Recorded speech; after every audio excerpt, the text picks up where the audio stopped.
United Nations Industrial Development Organization is obviously not into agriculture as such. That is the task for FAO and the important task of them and other sister agencies within the UN family. But Unido's mandate is to promote sustainable industrial development. And of course, in this part of the world and this time in history, agribusiness is in the core of such a sustainable industrial development. Let me not further preempt the book presentation, but maybe just for a second take a somewhat even wider perspective. There is a lot of excitement these days about finding oil in Kenya. That is no surprise. We know that oil has brought tremendous wealth to parts of this world, some regions of this earth. But I think there are also fellow African countries that can tell us about the challenges of oil production. It's not always a blessing.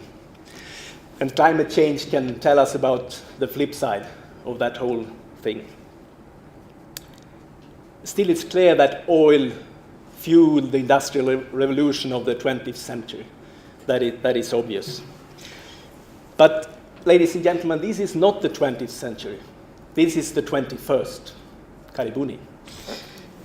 And I'm thoroughly convinced that it's not the dead plants, the fossils of history, that is the real key, but the living plants, the biomass production, the renewable resources, the sustainable growth and utilization of these resources, that is the real key to prosperity in Kenya and in Africa, in this century where we live.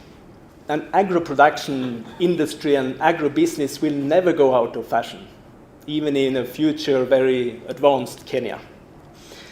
On the contrary, it might be, in some sense, even more important than ever before in history, on this road to industrialization in a world that is hit by climate change and environmental constraints.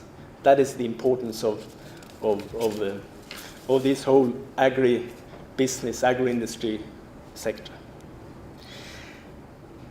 I think the weak linkages to the domestic industry, because agriculture has not linked with industry.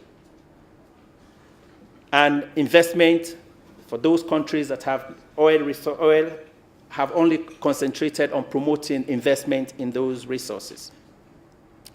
Now, there is great pressure on the African agriculture. It is projected that by 2050, Africa will hit the 2.1 billion mark of people. And we are not only increasing in numbers, but we are having more people coming to the cities. The villages are being emptied, which means we need people who will feed those that are in the city, because the city doesn't have land. We will expect to have about 240 million people on the continent Africa who need to be fed. And prices of agricultural commodities have been on the increase over the last 5 years, and they will stay. They will no longer go down. New demands on agriculture. For some countries, they are now taking land to provide biofuels. And there's also main concern from consumers that they want healthier products, because as people transform, move on to cities, and get jobs, and get more educated, they look for food that are healthier, maybe more vegetables, more meat. We also have the concern of climate change. And I'm sure Kenya has been experiencing the effects of that already. So this calls for a change in strategy. This calls for a change to our approach to agriculture, which has been just taken as a way of life to business. Because we believe that this is one way we can create jobs for our teeming population, particularly the youth.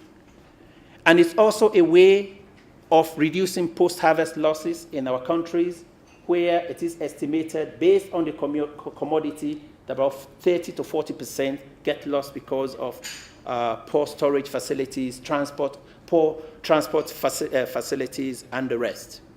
We're talking here of farming. We are grappling with, food sufficiency. Africa is food deficient, yet we have land. Farming in Africa is still, described the way it was described at the beginning, subsistence farming. In fact, if you read geography books, it was there, the Africans practice of subsistence farming. The situation still pertains. We still practice subsistence farming. Until we make farming really a business, until we make it a business, that there will be a return. Those of us who represent them, because I'm a politician, those who represent farming communities, farming areas, farming constituencies, we know our farmers, our constituents, actually they farm almost as a social function, producing maize day in, day out, sometimes without getting a return. So we must make agriculture a business and move to industrialize as a starting point. That is what we recognize under Vision 2030 and the new development that we want to really expand, having lab set, so that we can open up the other part of the country, the northern part. Because as you know, when the rail line was built from Mombasa to Kisumu and then into Kampala, Kenya was 150 kilometers either side of the railway line. So if you are here in Nairobi up to Nanyuki there, and along this corridor, that was Kenya. It was the one, they called it the high potential area. And investments were supposed to come to this high potential area, leaving the other parts, which are described as ASAL. But we know now that with our population, and those areas like Northeastern Province, Upper Eastern, Turkana, where when you came to Nairobi, they say, I'm going to Kenya. We know now that unless we make those areas productive, we aren't going anywhere.